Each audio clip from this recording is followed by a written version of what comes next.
Terkait dengan tren, kemudian nanti properti ke depannya, saat ini sebetulnya tantangannya apa sih Pak yang dirasakan oleh para pelaku usaha selain tadi insentif, kemudian daya beli masyarakat. Kira-kira apalagi regulasi atau insentif yang diperlukan untuk bisa mendongkrak sektor properti tanah air? Oke, kalau saya katakan bahwa properti itu adalah satu-satunya nih prinsip dasarnya. Properti adalah kebutuhan pokok yang bisa dijadikan sarana investasi. Ya, satu-satunya kebutuhan pokok yang bisa dijadikan sarana investasi. Nah, cuma ada bagus dan jeleknya. Properti itu bagusnya itu adalah tahan inflasi. Jeleknya itu, makanya itu ketika inflasi tinggi, properti biasanya laku. Sekarang inflasi lagi rendah, properti ya oke-oke aja gitu kan. Nah, properti itu problemnya itu adalah masalahnya long term, nggak liquid, ya kan, nggak liquid. Jadi kalau misalnya ada istilahnya sekarang ada situasi politik ya, paling utama tuh situasi politik. Kalau mereka customer confidence levelnya itu rendah, itu karena situasi politik, pasti properti gua akan stagnan. Mau bagaimana murahnya pun, itu pasti akan stagnan. Stabilitas politik. Yes. Lihat aja sekarang, Januari, Februari, Maret sebelum kita ada pemilu. Pertama, indeks growth pasti turun, properti. Lihat aja. Ya, Pak? Lihat ya di BI, indeks growth pasti turun. Consumer confidence level pasti turun. Tapi setelah itu, bulan April, Mei ke atas, loncat. Jadi politik itu menjadi salah satu yang paling penting. Tapi nanti ada pilkada, ini juga mempengaruhi nggak sih, Pak? Nggak terlalu, nggak sepemilu ya? Ya? Tapi biasanya setelah pemilu, ya tergantung kepala 4 sama kepala 9. Ya, kepala 4. Biasanya sebelum itu 6 bulan itu pasti indeks growth turun. Tapi setelah itu siapapun presidennya pasti akan loncat. Pasti akan gitu loncat. Ya, Yang bisa menghalangi adalah siklus properti. Siklus properti itu ada naik atau turunnya, 8 tahunan. Jadi ketika siklus properti lagi turun, dia ketemu naik di sana, tetap aja ketahan. Tapi ketika siklus properti lagi saatnya naik, ketemu setelah pemilu, itu bisa kencang. Nah, biasanya itu terjadi di kepala 9. Nah, sekarang gara-gara COVID, itu saya katakan, itu jadi big reset. Ya. Bukan kepala 9 lagi. Ada perubahan ya, Iya, shifting. jadi kepala 4. Ya, kepala 4. Ya. Karena 4 tahun itu diem. Jadi siklusnya itu agak berubah ya. Berubah. Nah, itu yang saya bilang katakan bahwa properti sektor itu, industri itu lagi ada big reset. Nah, jadi kalau kita katakan bahwa challenge-nya apa? Challenge-nya dia pasti adalah political.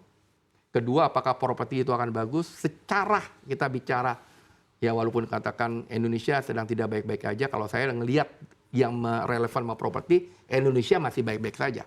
Yang relevan sama properti, Pak. Apalagi properti. Karena pasalnya tadi kan ada segmentasi. Yes. Ya, yang bermasalah kan tidak semua segmen. Benar. Dan properti multiplier efeknya cukup besar. Masih oke. Semua indikator yang berhubungan sama properti, ya kan, mau GDP, mau inflation, mau CPI, urusan confidence level, ya kan, ini FDI, itu semuanya itu mendukung, ya kan. Indeks property growth itu mendukung semua, ya kan. The problem adalah nanti ini politik nih. Nah, politik pengangkatan Oktober itu lewat, saya rasa tahun 2025. Mudah-mudahan tidak terjadi apa-apa. Apalagi sebenarnya inflasi lagi turun, tapi bunga tetap dinaikin. Coba deh kalau ngikutin lagi, menurut saya 2025 akan terbang. Industri properti akan semakin melesat tentunya, Pak. 2025. Mudah-mudahan tidak terjadi apa-apa lagi. Oke, Pak Peter, terkait dengan sektor properti saat ini kan memang tidak bisa ditutupi bahwa kondisinya masih backlog masih cukup besar. Dan di satu sisi pemerintah juga berencana untuk memecah Kementerian PUPR nih, Pak. Seperti apa sih Anda melihat ini? Apakah memang ini cukup angin segar bagi sektor properti? Singkat saja silakan, Pak. Ya, seperti disampaikan tadi, ini dorongan politik itu perlu ya, karena untuk membuat ini lebih bergairah ya, lebih memunculkan kepastian. Karena seperti disampaikan oleh Pak Ishak, ini adalah investasi yang fixed asset ya, yang tentunya tidak liquid ya, yang tidak liquid dan pasti akan berhati-hati sekali.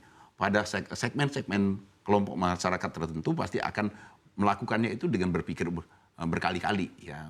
Ada yang didorong oleh pilihan, ada yang memang karena memang kemampuan mereka hanya terbatas di situ. Jadi kalau untuk kelompok kaya, mereka yang kelompok atas itu mereka akan lebih memilih. Nah, pada posisi mereka dipenuhi ketidakpastian sekarang, mereka akan memilih menempatkan aset mereka, kekayaan mereka pada yang lebih liquid. Oke. Ya. Tapi kalau untuk kelompok bawah kan nggak ada pilihan. Mereka lebih dipengaruhi oleh daya beli. Ketika mereka tidak punya daya beli, ya mereka sulit untuk melakukan apapun pilihannya. Nah, sekarang ini berarti ini dalam konteks seperti inilah pemerintah perlu sekali untuk mengambil kebijakan-kebijakan yang lebih bisa mendorong Termasuk baik. Kementerian PUPR dipecah jadi perumahan khusus, Pak. Ya bisa saja ke sana. Tapi kan itu pertanyaannya adalah apakah mempecah itu kemudian akan memunculkan mengatasi masalah yang saya sebutkan tadi. Kan kita belum jelas ini. Ya. Pemecahan PUPR itu akan bisa mengatasi permasalahan-permasalahan yang saya sebutkan tadi atau tidak gitu loh. Karena sekali lagi ini adalah menyangkut daya beli, Ya. menyangkut pilihan-pilihan yang dilakukan oleh pelaku yang akan melakukan investasi di sektor properti.